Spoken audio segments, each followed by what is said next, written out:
হাজার হাজার পরিবারের নির্যাতনের বিনিময়ে আমরা যে জুলাই পেয়েছিলাম, সেই জুলাই বিপ্লবকে সার্থক করে গড়ে তুলি।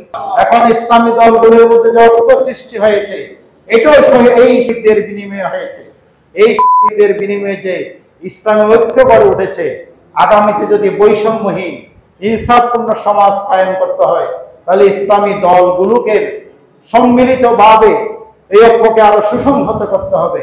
এবং এই সুসংহত থাকলেই জাতির ম্যান্ডেট ইনশাআল্লাহ ইসলামের পক্ষে আসবে এবং এদেশ ইসলামের নীতিমালার আলোকেই কল্যাণ রাষ্ট্রে পরিণত হবে ইনশাআল্লাহ। আমরা সেই আশাবাদ ব্যক্ত করতে চাই আজকের এই দোয়া মাহফিল থেকে।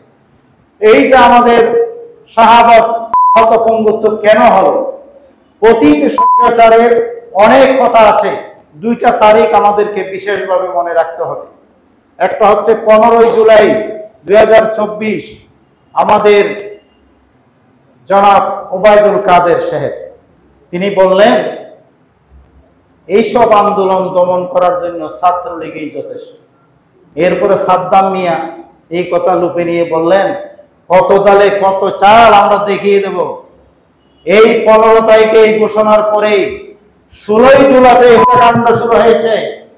আবু সাইদ রংপুরে বরণ করেছে এবং একই তারিখে আমরা এই মুরাদপুরে ওয়াসিম আকরাম, ফয়সাল আহমদ শান্ত, ফারুক হোসেনকে নজরানা পেশ করেছে। এরপরে 19 তারিখে আমাদের ফ্যাসিস্ট হাসিনা প্রধানমন্ত্রীর চেয়ারে বসে নির্দেশ দিচ্ছেন স্বরাষ্ট্রমন্ত্রীর মাধ্যমে শুট এট সাইড, কোন কম্প্রোমাইজ হবে না। দেখা মাত্র কি করা মানে হচ্ছে শুট এট সাইড।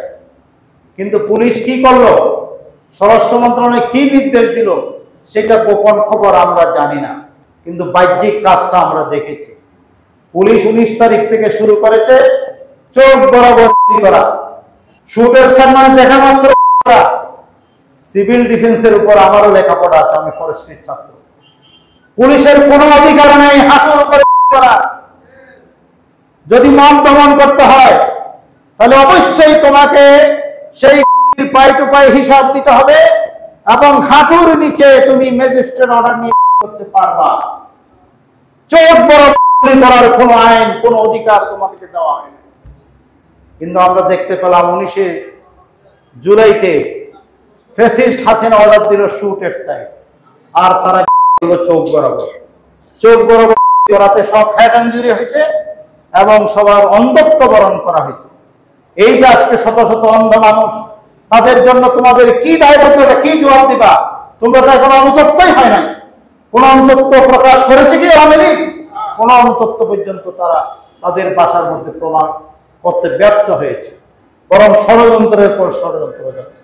কাজে আসুন আমরা শহীদদের চেতনাকে লালন করি।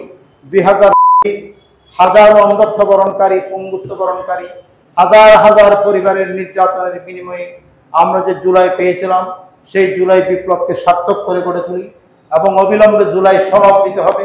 জুলাই সনদের সাথে সকল আহত, পঙ্গুত্ব বরণকারী, অন্ধত্ব বরণকারীদের তালিকা গেজেট প্রকাশ করতে হবে।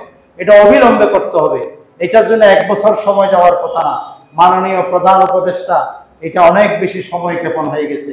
অতি সত্বর আমাদেরকে জাতিকে সনদ দিয়ে আপনি আশ্বস্ত করুন। আপনার সামগ্রিক দিয়ে আপনার যে নিরপেক্ষতা প্রশ্নবিদ্ধ হয়েছে সেটা পুনর্গঠন করুন। কারণ আপনি যদি নিজের ক্রেডিবিলিটি হারান, আমরা মনে খুব কষ্ট পাই। বাংলাদেশও এটা ব্যর্থ হয়, বাংলাদেশের ক্রেডিবিলিটি নষ্ট হয়।